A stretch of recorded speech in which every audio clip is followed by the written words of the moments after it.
இன்றைக்கு உலக சூழ்நிலையை நாம் பார்க்கும்போது இங்கே பார்த்தாலும் ஒரே பதட்டமான சூழ்நிலை. தமிழ்நாட்டிலையும் அந்த சூழ்நிலை நிலவி கொண்டிருக்கிறது. தமிழ்நாட்டில் இந்த தேர்தல் காலம் முடிந்த பிறகு கூட இன்னும் ஒரு சமாதானமான சூழ்நிலை வரல. பாருங்க, இப்படிப்பட்ட சூழ்நிலையில கிறிஸ்துவ பிள்ளைகளாக இருக்கிற நாம யாருக்கும் நடக்குது என்னமோ நடக்குது அப்படின்ற சூழ்நிலை நமக்கு இருக்கக்கூடாது.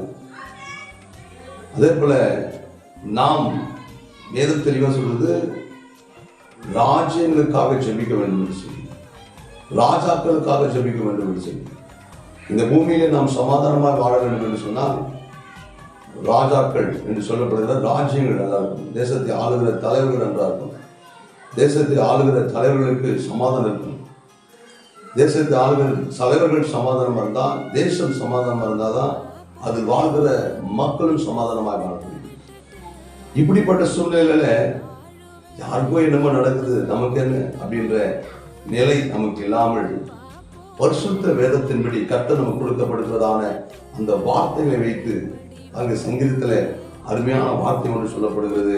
சங்கீதம் 107வது சங்கீதத்துல 19ஆம் வசனம் சொல்லுது, தங்கள் ஆபத்திலே கர்த்தரை நோக்கி கூப்பிடுகிறார்கள், அவர்கள் இக்கட்டுகளுக்கு அவர்களை நீங்களாக்கி ரட்சிக்கிறார். நமக்கு ஒரு சின்ன பிரச்சனை இல்லை, குடும்ப பிரச்சனை இல்லை, சபை பிரச்சனை, ஏதாவது ஒரு பிரச்சனை வரும்போது, ஒரு வியாதி சம்பந்தமான காரியம் வரும்போது நம்ம கர்த்தரை நோக்கி கூப்பிடுறோம்.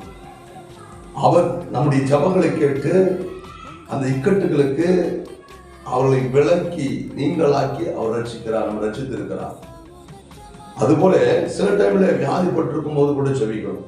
அந்த இடத்துல பாருங்க, 20ஆம் வசனத்துல, அவர் தமது வசனங்களை அனுப்பி அவர்களை குணமாக்கி அவர்களை அழிவுகளுக்கு தப்புவிக்கிறார்.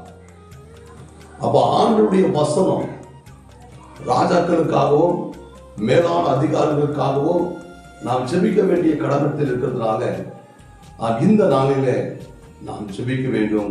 இப்படிப்பட்ட வசனங்களை சொல்லி நாம் ஜெபிக்கும் போது இந்த தேசம் பாதுகாக்கப்படும், தேசத்திலே சமாதானம் உண்டாகும், தேசத்திலே அனைத்து மக்களுக்கு உரிய உரிமைகள் ஜனநாயகம் பாதுகாக்கப்படும். அதனால நாம் அனைவரும் ஜெபிப்போம், வேத வார்த்தைகளை சொல்லி ஜெபிப்போம். கர்த்தர் நம்மோடு கூட இருக்கிறார், தேசத்திலே சமாதானத்தை கொடுப்பார். கர்த்தருடைய பரிசுத்த நாமத்துக்கு மகிமை உண்டாவதாக. ஆமென்.